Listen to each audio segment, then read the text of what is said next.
Guys, जैसे मैंने अपनी लास्ट वीडियो में इस चीज को एक्सप्लेन किया था कि इंसान की जिंदगी में बदलते हुए वक्त के साथ उसकी बॉडी नीड के हिसाब से उसकी पसंद नापसंद में चेंज आता है। इसी तरह से उसकी सेक्सुअलिटी, उसकी इमेजिनेशन, उसकी फैंटेसी, इन सब चीजों में भी चेंज आता है।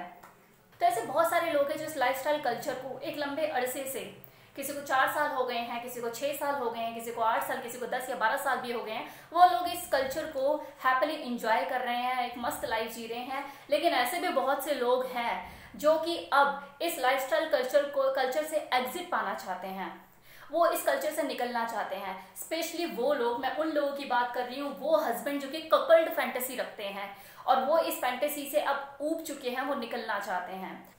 तो मुझे काफ़ी सारे लोगों ने इंस्टाग्राम पे मैसेज किया है कि रिया मैम, हम इस कपल्ड फैंटेसी से निकलना चाहते हैं लेकिन निकल नहीं पा रहे हैं, हम एक नॉर्मल हस्बैंड वाइफ की ज़िंदगी जीना चाहते हैं दोबारा से, तो प्लीज़ हमें सोल्यूशन बताइए क्योंकि हमारे लिए निकलना बड़ा मुश्किल हो गया है। तो वीडियो जो है ये स्पेशली मैं उन लोगों के लिए बना रही हूँ जो अपनी कपल्ड फैंटेसी से परेशान है और वो इस लाइफस्टाइल कल्चर को एग्जिट करना चाहते हैं लेकिन कर नहीं पा रहे हैं। तो क्या दिक्कतें आती हैं उन्हें, तो इस कपल्ड फैंटेसी से आप कैसे निजात पा सकते हैं, इस लाइफस्टाइल कल्चर से कैसे आप निकल सकते हैं, कैसे एग्जिट कर सकते हैं, दोबारा एक नॉर्मल लाइफ जो एक हस्बैंड वाइफ की लाइफ होती है आप उसमें कैसे एंटर कर सकते हैं, इन्फॉर्मेशन इस वीडियो में होगी, तो लास्ट तक बने रहिएगा। अब जो मैं बोलने वाली हूँ उस चीज पर ध्यान दीजिएगा क्योंकि अब मैं आपको सोल्यूशन देने वाली हूँ, तो यहाँ से आप गौर फरमाइए, थोड़ा सा ध्यान दीजिए। तो सबसे पहले आप लोगों को ये देखना है कि वो कौन सी चीज है जो आपको चुभ रही है, आपको हिट कर रही है, आपको पंच कर रही है, आपको मेंटली डिस्टर्ब कर रही है। क्योंकि अभी तक सब कुछ सही चल रहा था तभी तो आप इस लाइफस्टाइल को कंटिन्यू कर पा रहे थे, तो अब ऐसा क्या हो गया है, ऐसी कौन सी वजह है जिसने आपको इस सोचने पे मजबूर कर दिया है कि मुझे एग्जिट करना है। तो वो जो वजह है वो पर्सन टू पर्सन वेरी कर सकती है। किसी के लिए ये हो सकता है कि वो ये सोचता हो कि उसकी जो वाइफ है वो एक बैड फेज से गुजर रही है, वो इन चीजों को करना नहीं चाहती, वो सिर्फ मेरी खुशी के लिए कर रही है और इसलिए मुझे उसे अब और परेशान नहीं करना, मुझे एग्जिट करना है। इसी तरह से कोई आदमी ये सोच सकता है कि मेरे बच्चे बड़े हो रहे हैं, उनकी नजरों में चीजें आने लग गई हैं तो मुझे एग्जिट करना है। कोई आदमी खुद से ही थक जाता है, कोई ये सोचने लग जाता है कि मैं बोर हो चुका हूँ, ऊब चुका हूँ, मेरे को अभी लाइफस्टाइल फॉलो नहीं करना, मेरे को चेंज चाहिए, मुझे अपने टेस्ट बदलना है अपना, ये भी हो सकता है। तो अब कुछ केसेस में क्या होता है कि कपल फंस जाते हैं, जैसे कोई बुल है वो उनके ऊपर ज्यादा हावी हो जाता है, अपने हिसाब से चलाने की कोशिश करता है, तो उनके अंदर ये डर आ जाता है कि यार हम तो गलत फंस गए, हमें इस लाइफस्टाइल कल्चर में आना नहीं चाहिए था, तो वो एग्जिट करने के लिए ढूंढने लग जाते हैं रास्ता कि कैसे एग्जिट किया जाए। इसी तरह से कुछ केसेस में होता है कि उनकी जो सोशली चीजें लीक आउट होने लग जाती हैं, अब उनकी जो प्राइवेसी है वो प्राइवेसी रह नहीं जाती, धीरे धीरे चीजें लोगों को पता लगने लग जाती हैं, तो वो अपनी इमेज को सुधारने के लिए इन सब चीजों से दूर जाना चाहते हैं, एग्जिट करना चाहते हैं। तो रीजन कुछ भी हो सकता है, तो सबसे पहले आपको उस रीजन को तलाशना है कि वो एक्चुअल में वो रीजन क्या है, वो जड़ क्या है जो आपको एग्जिट करने के लिए मजबूर कर रही है। सपोज कि आपको रीजन पता लग जाता है कि ये वो चीज है जिससे आप थक रहे हैं और ये आपको चुभ रही है और आप इस लाइफस्टाइल को कंटिन्यू नहीं करना चाहते, इस कपल्ड फैंटेसी से निकलना चाहते हैं, मुबारक हो कि आपको रीजन पता लग गया। अब इसके बाद क्या करना है, आपको इस रीजन का वर्स्ट टू वर्स्ट सिनेरियो क्या हो सकता है आगे जाके उससे इमेजिन करना है और अपने आप को प्रिपेयर करना है कि क्या आप अगर इन चीजों को अभी भी हल्के में ही लेते हो, एग्जिट नहीं करते हो, तो आगे जब हालात और बद से बदतर होंगे तो आप उसे फेस करने के लिए तैयार हो, आप कर पाओगे फेस, संभाल पाओगे सिचुएशन को, क्या आप में हिम्मत है। क्योंकि अगर कोई चीज आपको चुभ रही है जिसने आपके दिमाग में हलचल मचाई हुई है, तो ये तो तय है कि आप अपने रास्ते से आगे बढ़ चुके हो और आपने अपने लिमिटेशन को कहीं ना कहीं क्रॉस किया है। ओके, तो अब सिनेरियो ऐसा है कि चाहकर भी आप इसे कंटिन्यू नहीं कर सकते, इस लाइफस्टाइल कल्चर को कंटिन्यू नहीं कर सकते, तो आपको इससे एग्जिट करना ही पड़ेगा, चाहे आप हंस के करो या फिर थक कर करो, लेकिन करना पड़ेगा। चीजें चुभ रही हैं, रीजन चाहे कुछ भी हो, तो अगर आपने एग्जिट नहीं किया सही टाइम पे तो तिल का ताड़ आज नहीं तो कल बनेगा ही बनेगा। अब मान लो किसी के कंधे में दर्द है और वो अपने कंधे के दर्द को हल्के में लेता है, तो वो कंधे का दर्द बाद में उसकी बाजू पे आएगा, उसके आर्म्स पे आएगा, उसके बाइसेप ट्राइसेप पे आएगा, देन पूरे हाथ को पकड़ लेगा, मे बी कमर पे भी आ सकता है।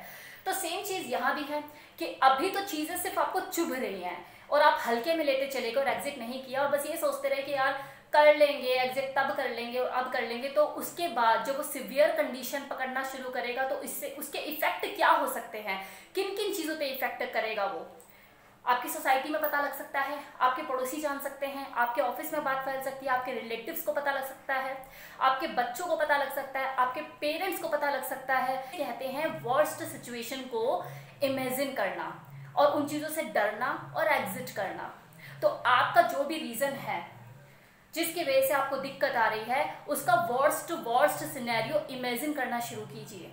सो डियर, दो ही तरीके होते हैं निकलने के। एक तो ये कि अगर आपकी विल पावर स्ट्रांग है, आप अंदर से मजबूत हैं, तो आप खुद ब खुद इन चीज़ों से निकल जाएंगे, आपको कोई दिक्कत नहीं आएगी। लेकिन अगर आप कहीं ना कहीं कमज़ोर पड़ जाते हैं, आपकी विल पावर इतनी स्ट्रांग नहीं है, तो दूसरा तरीका क्या है जो मैंने आपको अभी बताया, कि जो भी वजह है जिस वजह से आप एग्जिट करना चाहते हैं, उस वजह के वर्स्ट टू वर्स्ट सिनेरियो के बद से बदतर क्या हो सकता है, क्या आप उसे हैंडल कर सकते हैं? अगर कर सकते हैं, फेस कर सकते हैं, तो उसके लिए रेडी रहिए, वरना अगर नहीं कर सकते तो अभी के अभी एग्जिट कीजिए, उसका वर्स्ट सिनेरियो अपने माइंड में एज्यूम करके। अब बात करते हैं कि विल पावर को कैसे स्ट्रांग किया जाए, माइंडसेट कैसे तैयार किया जाए। सो गाइस, सारा खेल तो दिमाग का ही है। दिमाग ही जो एक तरफ आपको कहता है कि यार एग्जिट कर, और दिमाग ही है जो एक तरफ आपको कहता है यार एक बार और कर ले, ये लास्ट टाइम कर ले। आप जानते हैं इंसान का सबसे बड़ा दुश्मन और उसका सबसे बड़ा दोस्त कौन है? वो है उसका दिमाग। अगर आपने अपने दिमाग के रिमोट कंट्रोल को अपने हाथ में रख लिया तो आप दुनिया जीत सकते हैं। तो यहाँ पर आपको अपने विल पावर को स्ट्रॉन्ग करने की जरूरत है, और इसके लिए आपको क्या करना होगा? इसके लिए आपको मेडिटेशन करना होगा, आपको एक्सरसाइज करनी होगी, आपको योगा करना होगा। अब यहाँ पे लोग सोच रहे होंगे कि यार ये मेडिटेशन, एक्सरसाइज, योगा ये कहाँ से आ गया, ये क्या सोल्यूशन हुआ? ये इसलिए आ गया क्योंकि यही वो चीजें हैं जो आपके माइंड सेट को स्ट्रॉन्ग करती है, आपकी विल पावर को मजबूत करती है, आपको एक कंफर्म डिसीजन लेने के लिए आगे बढ़ाती है।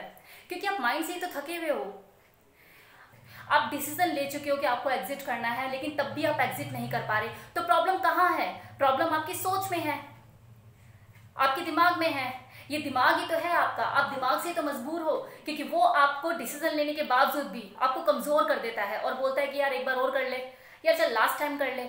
और वो लास्ट टाइम करते करते करते करते वो लास्ट टाइम आपका आ ही नहीं रहा है। तो प्रॉब्लम कहाँ है? प्रॉब्लम आपके दिमाग में, आपके ब्रेन में है। आप ब्रेन से मजबूर हो। तो यहाँ पर क्या करना है? आपके माइंडसेट को स्ट्रॉन्ग करना है। तो आपको क्या करना है? आपको अपने मन को मजबूत करना है, अपने मन को अपने हिसाब से चलाना है, उस पर आपकी कमांड होनी चाहिए। तो इसके लिए आपको मेडिटेशन करना पड़ेगा, एक्सरसाइज करनी पड़ेगी, योगा करना पड़ेगा। अब जो लोग ये बोलते फिरते हैं ना यार ये योगा एक्सरसाइज तो सिर्फ क्या है, बॉडी फिटनेस से लेना देना है, बेवकूफ है वो लोग जो ऐसा सोचते हैं। ये तो हेल्थ बेनिफिट है ही कि अगर आप एक्सरसाइज करोगे तो अच्छा दिखोगे, राइट लेकिन इसके अलावा बहुत सारे बेनिफिट्स होते हैं, इसके नंबर ऑफ बेनिफिट्स हैं। आपका कंसंट्रेशन इंप्रूव करता है, आपका फोकस इंप्रूव करता है, आपको आपकी विल पावर को स्ट्रॉन्ग करता है, आपको डिसीजन मेकर बनाने में मदद करता है, डिटर्मिनेशन को आपके बढ़ाता है। ये आपने अगर कोई डिसीजन लिया है तो उस पर अडिक्ट कैसे रहा जाता है, ये सारी चीजें इन्हीं चीजों से आती हैं। जब आप एक्सरसाइज करते हो, योगा करते हो, मेडिटेशन करते हो। अब आप खुद सोचिए, एक आदमी है, उसके हाथ में दिक्कत है, तो वो जो फिजियोथेरेपिस्ट होगा वो उसके हाथ की एक्सरसाइज कराएगा, उसके हाथ की मूवमेंट्स पे काम करेगा ताकि वो चीजें फ्री हो जाएं। इसी तरह से अगर किसी के पैर में दिक्कत है, उसके पाँव से लाचार है, पाँव उसका मूव नहीं कर पाता, तो वो जो फिजियोथेरेपिस्ट है वो उसके पाँव की एक्सरसाइज तो कराएगा, गर्दन की एक्सरसाइज तो नहीं कराएगा ना। पाँव के ऊपर काम करेगा, पाँव के ऊपर मेहनत करेगा, वहां की चीजों को फ्री करेगा। तो इसी तरह से अगर कोई इंसान अपने ब्रेन से मजबूर है, ब्रेन से थका हुआ है, फ्लक्चुएशन रहती है, डिसीजन नहीं ले पाता है, एक स्ट्रॉन्ग डिसीजन नहीं ले पाता है, तो कहीं ना कहीं उसे अपने माइंड सेट को स्ट्रॉन्ग करने की जरूरत है ना। मत भूलिए कि जो डिसीजन लिए जाते हैं वो दिमाग से लिए जाते हैं, ब्रेन से लिए जाते हैं, माइंड से लिए जाते हैं, हाथ या पैरों से डिसीजन नहीं लिए जाते। और उनको फिर एग्जीक्यूट करने के लिए मन की शक्ति का यूज होता है, आपके विल पावर चाहिए होती है। तो यहाँ पर जो आपको काम करना है अपने माइंडसेट पे और अपने विल पावर पर काम करना है, तो उसके लिए आपको मेडिटेशन ही तो कराएंगे, फिजियोथेरेपिस्ट के पास थोड़ी ना भेज देंगे। अब चलो, जो कपल्ड है वो डिसीजन मेकर बन गया, उसने एक स्ट्रॉन्ग डिसीजन ले लिया और वो पूरा डिटरमाइंड है कि मुझे अब एग्जिट करना है, तो क्या वो कर पाएगा? ये मैं इसलिए बोल रही हूँ क्योंकि जो कपल्ड होता है वो अकेला नहीं होता, वो साथ में जब लाइफस्टाइल में एंटर करता है तो साथ में दो लोगों को साथ में पैदा करता है। अपनी वाइफ को हॉट वाइफ में कन्वर्ट करता है और एक नॉर्मल इंसान को बुल में कन्वर्ट करता है। तो अगर उसने अब ठान लिया है कि भाई मुझे तो एग्जिट करना ही करना है, तो उसे उन दो चीज़ों को जो उसने क्रिएट की थी उन्हें भी डिस्ट्रॉय करना होगा। उन्हें भी खत्म करना पड़ेगा, जो कि सबसे बड़ा चैलेंज होता है। क्योंकि ये तो एग्जिट करना चाहते हैं सर, जो कपल्ड हस्बैंड है वो तो एग्जिट करना चाहते हैं, लेकिन वो अपनी वाइफ को जिसे लेकर आए थे लाइफस्टाइल कल्चर में, जिसका माइंड सेट करके उसे उन्होंने चेंज किया था और कपल्ड फैंटेसी ये सारी चीज़ें बताई थी, लाइफस्टाइल कल्चर के पॉजिटिव पॉइंट सारी चीज़ें बताई थी, अब उसका माइंड उन्हें चेंज करना होगा। लेकिन जो वाइफ है वो तो पूरा इसमें इन्वॉल्व हो चुकी है, उसे तो मज़ा आ रहा है, तो क्या वो करने देगी उसे एग्जिट? यहाँ पर उस हस्बैंड को क्या करना है, बड़े प्यार से, जैसे उसने अपनी वाइफ का जो माइंड है सेट किया था लाइफस्टाइल कल्चर के लिए, उस वाइफ को हॉट वाइफ में कन्वर्ट किया था, सेम उसी तरह से बड़े प्यार प्यार से उसको साइड इफेक्ट जो उसने अज्यूम किए वो बताने हैं। उसे बोलना है, बेबी, सोना, मोना, बहुत हो गया, अब आगे सिचुएशन बद से बदतर हो सकती है, कोई फायदा नहीं होगा, दिक्कत हो जाएगी, परेशानी बढ़ जाएगी, मीठा हम खा चुके हैं, टेस्ट ले लिया है, ज़्यादा खाएंगे तो शुगर हो जाएगी, तो इससे पहले कि सारी चीज़ें खराब हो, दिक्कतें परेशानियां बढ़ जाए, एग्जिट ले लेते हैं। ये उसकी वाइफ का, उसको माइंड सेट करना बहुत ज़रूरी है, क्योंकि जब तक वो अपनी वाइफ का माइंड सेट नहीं करेगा या अपनी गर्लफ्रेंड का माइंड सेट नहीं करेगा, वो वहाँ से नहीं निकल पाएगा। क्योंकि कोकोल्डन ने तो सोच लिया, लेकिन उसकी वाइफ को मज़ा आ रहा है, कैसे एग्जिट कर पाएगा, खुद ही सोचिए। तो यहाँ पर दो चीज़ें हो सकती हैं, एक तो ये कि अगर जो बुल है उसके साथ कोई फैमिलियर रिलेशन, ज़्यादा उससे इतनी बातचीत, इतना फैमिलियर रिलेशन डेवलप नहीं हुए हैं और दूर दूर तक कहानी है, कभी कभी मिलना होता था, तो इजीली एग्जिट हो जाएगी सारी चीज़ें।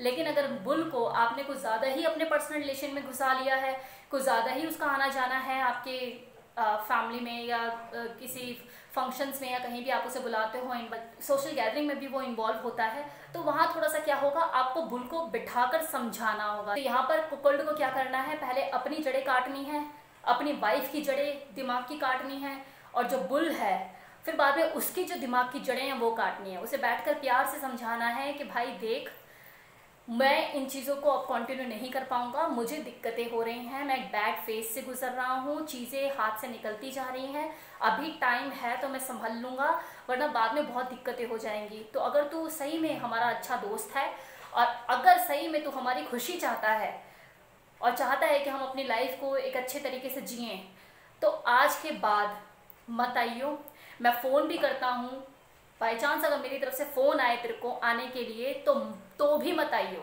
हम इस लाइफस्टाइल कल्चर से निकलना चाहते हैं, तो हो सके तो हमारी इस चीज़ में हमें निकलने के लिए मदद कर। अगर गलती से हमारा फ़ोन आ भी जाए ना तेरे पास, तब भी पलट के मत आ जाइयो। हस्बैंड वाइफ का अगर डिसीजन फर्म है तो बुल को ना चाहते हुए भी जाना ही पड़ेगा, उसे एग्जिट करना ही पड़ेगा, उसकी औकात ही नहीं है वहाँ पे टिक जाए।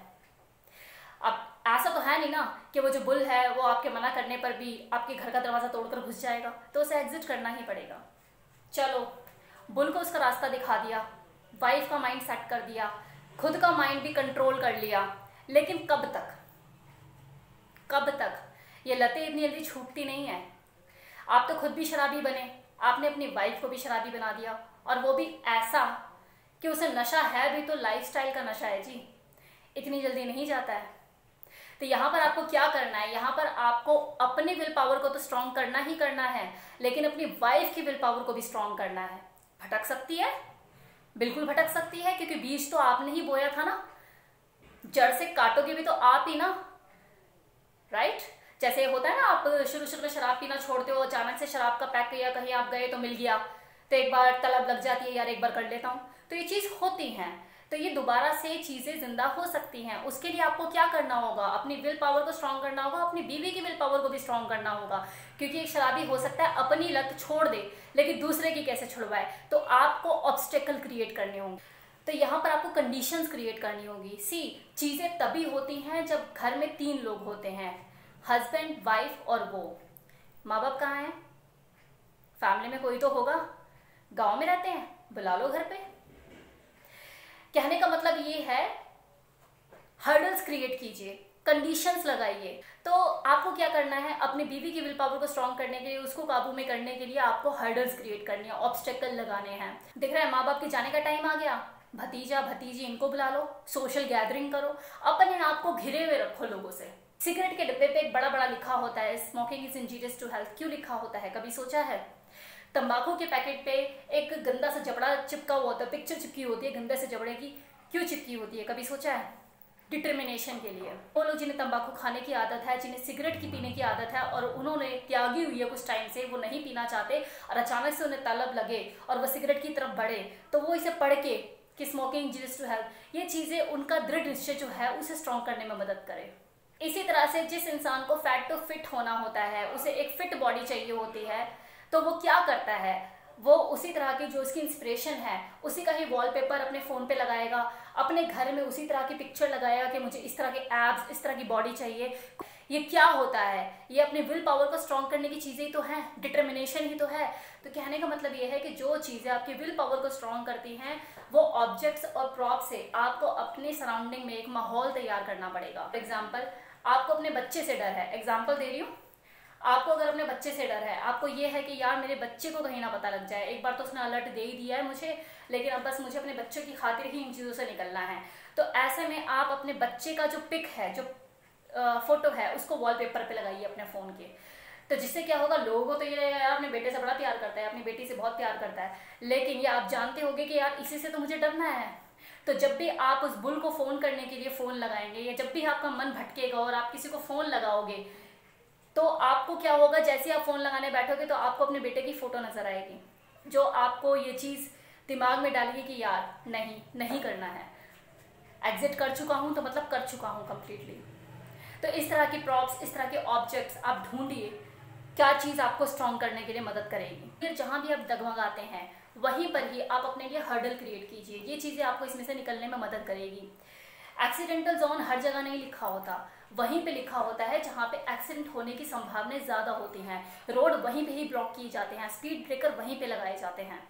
हाईवे पर स्पीड ब्रेकर कभी नहीं लगता, स्पीड ब्रेकर वहीं लगता है जहाँ से गाड़ी के पलटने की संभावनाएं होती हैं।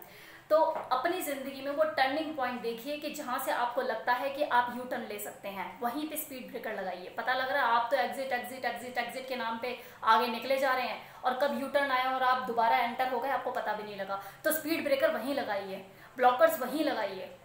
जब भी आप कोई काम करते हैं तो दिल से दो आवाज़ें आती हैं, एक एंजल की और एक शैतान की।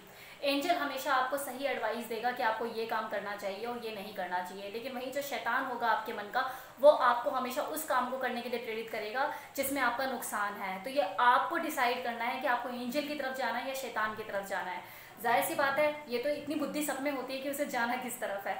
तो अगर आप डिसाइड कर लेते हैं कि आपको एंजल की बात माननी है और एंजल की साइड जाना है, लेकिन जो शैतान है वो कंपैरिजन ऑफ एंजल ज़्यादा हावी हो रहा है, वो ज़्यादा पावरफुल है, तो आपको क्या करना है, उस एंजल की पावर को बढ़ाना है। और वो आप कैसे बढ़ा सकते हैं? अपनी तरफ से सपोर्ट करके। वो आपका सपोर्ट क्या होगा? आपकी विल पावर, आपकी इच्छा शक्ति। तभी वो जो एंजल है उसकी पावर दुगनी होगी और वो आपके मन के शैतान के ऊपर हावी हो पाएगा। सो मेरी तरफ से इतना ही। होप सो आपको वीडियो पसंद आया हो। इस वीडियो में मैंने आपको जो भी एडवाइस दी है, जो भी आपको सोल्यूशन दिया है, आई एम श्योर कि अगर आप इसे तरीके से अप्लाई करेंगे, अपनी ज़िंदगी में एग्जीक्यूट करेंगे, तो आप कपल्ड फैंटेसी से 100% निकल पाएंगे, एक नॉर्मल हस्बैंड वाइफ की ज़िंदगी जी पाएंगे। आशा तो यही है। So thank you so much, thank you.